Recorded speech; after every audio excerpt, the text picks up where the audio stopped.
नमस्कार, स्वागत है आपका न्यूज 24 पर। वक्त निष्पक्ष न्यूज का है। तमाम बड़ी खबरें लेकर मैं हूं आपके साथ मकसूद खान। सबसे पहले बात इंडिया गठबंधन की। इंडिया गठबंधन में सीटों का बंटवारा कब होगा? पश्चिम बंगाल में ममता के तेवर और उत्तर प्रदेश में अखिलेश यादव के पुराने बयानों का हवाला देकर मीडिया में लगातार ये कयास लगाए जा रहे हैं कि गठबंधन में सीट बंटवारा आसान नहीं होगा। सबसे ज्यादा अटकलबाजी बिहार को लेकर लग रही थी कि कांग्रेस की लेट लतीफी से नाराज नीतीश कुमार लोकसभा चुनावों से पहले फिर कोई खेला कर सकते हैं, लेकिन आज खुद नीतीश कुमार ने इस पर अपनी चुप्पी तोड़ दी। नीतीश कुमार ने दो टूक कह दिया कि चिंता मत कीजिए, सब समय पर हो जाएगा। सब समय पर हो जाएगा, चिंता मत कीजिए। मीडिया रिपोर्ट्स में जिस बिहार में सीट बंटवारे को लेकर इंडिया गठबंधन में सबसे ज्यादा घमासान दिख रहा था, मुख्यमंत्री नीतीश कुमार की माने तो विपक्षी गठबंधन में ऐसी कोई रार नहीं है और जल्द ही सीट बंटवारे का इंतजार भी खत्म हो जाएगा। बिहार की तरह देश के सबसे बड़े सूबे यूपी में कुछ ऐसी ही अटकलें लग रही हैं, मानो 80 सीटों का बंटवारा ही यक्ष प्रश्न हो। लेकिन शुक्रवार को होने वाली कांग्रेस और समाजवादी पार्टी की गठबंधन कमेटी की बैठक के पहले अखिलेश यादव ने भी कुछ ऐसे ही संकेत दिए। मुझे उम्मीद है कि जो गठबंधन की बातचीत हो रही है वो अच्छे माहौल में बातचीत हो रही है और उसका बहुत जल्दी आपको पता लग जाएगा। यूपी के बाद सबसे ज्यादा लोकसभा सीटों वाले राज्य महाराष्ट्र में इंडिया गठबंधन का पेंच सुलझता दिख रहा है, लेकिन गुरुवार को स्पीकर के फैसले ने उद्धव गुट को निराश कर दिया। हालांकि गठबंधन के सहयोगी दल उद्धव ठाकरे के साथ चट्टान की तरह खड़े दिख रहे हैं। यही वजह है कि फैसले से निराश होने के बाद भी उद्धव खेमा हताश नहीं है और स्पीकर के फैसले को सुप्रीम कोर्ट में चुनौती देने की तैयारी भी शुरू हो गई। देखिए, हम सुप्रीम कोर्ट जरूर जाएंगे, हम न्यायालय में हमारी लड़ाई जारी रहेगी। ये जो कोई विधानसभा के स्पीकर है जिसको ट्राइब्यूनल का अधिकार दिया था सुप्रीम कोर्ट ने, उनको एक बहुत बड़ा नया इतिहास लिखने का मौका मिला था। संविधान के आधार पर निर्णय देने का और इतिहास निर्माण करने का उनको एक बहुत बड़ा मौका मिला था। वो मौका गंवाया है और इस व्यक्ति ने भी महाराष्ट्र के पीठ में खंजीर खुपसा है। इस व्यक्ति ने जो संविधान पीठ पर बैठे हैं और निर्णय दिया है, उस व्यक्ति ने भी महाराष्ट्र के पीठ में खंजीर खुपसा है और इतिहास उनको याद रखेगा कि जिसने भी ये निर्णय दिया है और जो आज इस निर्णय के बाद तालियां पीट रही है या फटाके बजा रहे हैं, वो सब महाराष्ट्र के गद्दार और बेईमान है और उनकी स्थिति मुसोलिनी जैसी होगी। मैंने अपने फैसले में बताया है कि 2022 में मेरे हिसाब से कौन सा गुट असली शिवसेना था।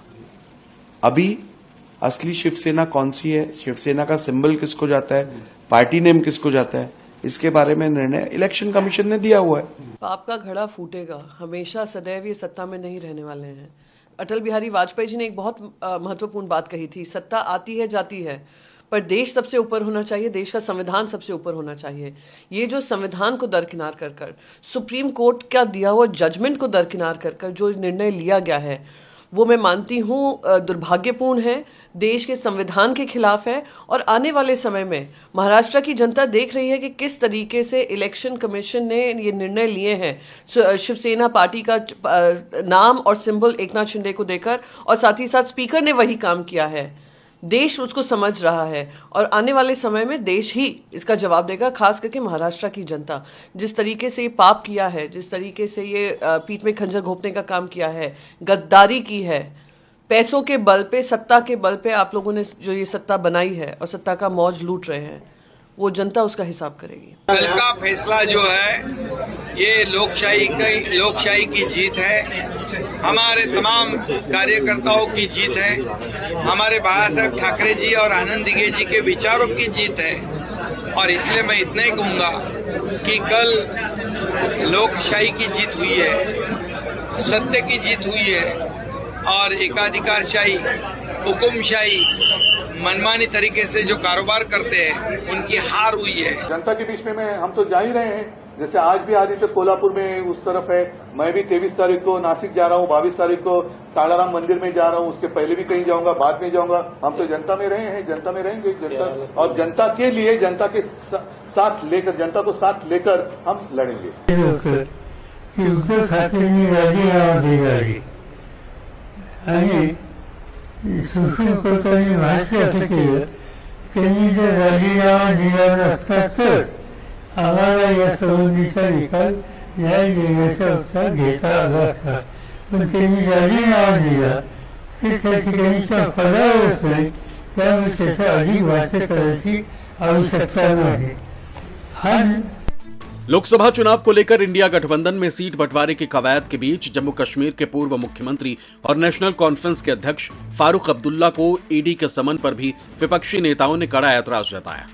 हालांकि 86 साल के फारूक अब्दुल्ला बीमारी का हवाला देकर ईडी के सामने पेश नहीं हुए, लेकिन विपक्षी पार्टी इसको लेकर बीजेपी पर हमलावर उठी। जब भी किसी स्टेट में इलेक्शन होते हैं या पार्लियामेंट के इलेक्शन होने वाले होते हैं तो जो अपोजिशन के लीडर है उनको ईडी बुलाना शुरू करती है। तो इसमें हमें कोई हैरानगी नहीं है, अभी पता नहीं और कितने लोगों को बुलाएंगे। ये आने वाले इलेक्शन की एक कड़ी है, चाहे वो ईडी हो, चाहे वो एनआईए हो, चाहे वो सीबीआई हो। जो अपोजिशन के लीडर है उनको हरास करने का, उनको तंग करने का, उनको एक हिसाब से ब्लैकमेल करने का एक जरिया है। फारूक अब्दुल्ला साहब का बड़ा कद, केंद्र में मंत्री भी रह चुके हैं, आज वो इंडिया घटक के मिलजुल कर लड़े इसके सबसे मुखर आवाज है। कश्मीर के लिए वो उनके पिताजी ने, दोनों ने एक मजबूत कदम उठाए थे, राजनीतिक रूप से कहा हम भारत के संविधान को मानते हैं और भारत के साथ रहेंगे, तो उनको सजा तो मिल रही थी। मैं समझता हूं राजनीतिक दोष के कारण हो रहा है, राजनीतिक प्रतिशोध के कारण। दरअसल नीतीश कुमार की पार्टी जेडीयू के नेता बिहार में जल्द से जल्द सीट बंटवारे की घोषणा की मांग कर रहे थे, लेकिन कांग्रेस का कहना था कि इसमें जल्दबाजी की कोई जरूरत नहीं है। इन बयानों के आधार पर ही ये कयास लगाए जाने लगे कि नीतीश कुमार कांग्रेस के रुख से बेहद नाराज हैं और बिहार में कोई नया खेला भी मुमकिन है। लेकिन अब नीतीश कुमार ने अपनी चुप्पी तोड़ दी, मीडिया की अटकलबाजियों को सिरे से खारिज भी कर दिया। सौरभ कुमार, पटना, न्यूज़ 24।